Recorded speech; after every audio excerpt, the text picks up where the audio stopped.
We're Dear Abby's interns. We give you answers to the questions.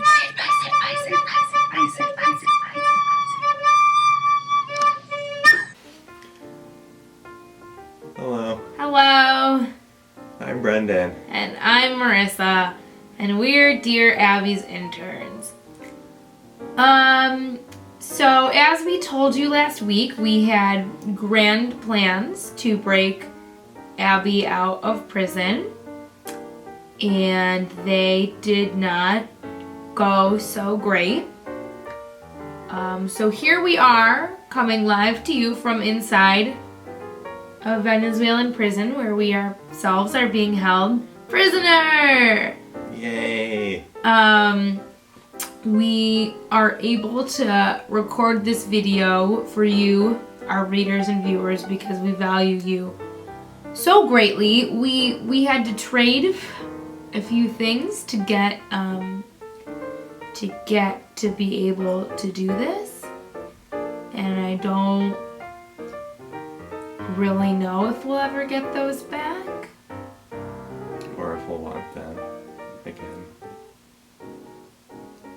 So what kind of question do we have today, Brendan? Well, today we have a question that comes from our next door neighbor, and he's going by Freebird, and Mr. Free would like to know, how do I not become someone's bitch in prison?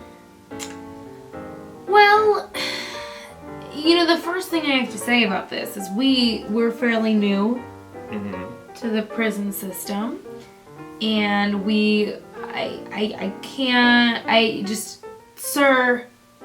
just take our advice with a grain of salt, because an experienced gentleman like yourself really, just has more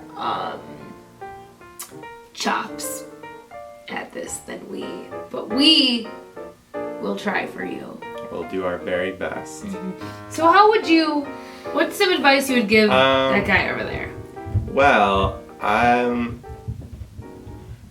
would kind of look at it in the perspective of, like, how do I not, like, if you didn't want to have sex with someone, like, look at it like that, Like, how would you, like, kind of, like, let them down gently and be like, I'm sorry, I'm not interested, Right. Except the problem is the reaction could be a little more violent here than you might be used to. Yeah, one thing that you at home might not know about the prison that we are incarcerated in is many of our fellow inmates have access to heavy weaponry.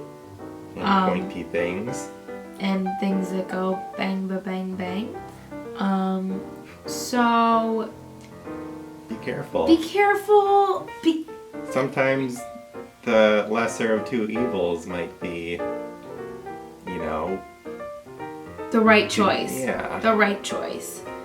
So maybe, I think what we're trying to say is being someone's prison bitch can often be a mutually beneficial relationship. And we don't think you should just reject it out of hand. So, sir, that's what I'd say to you.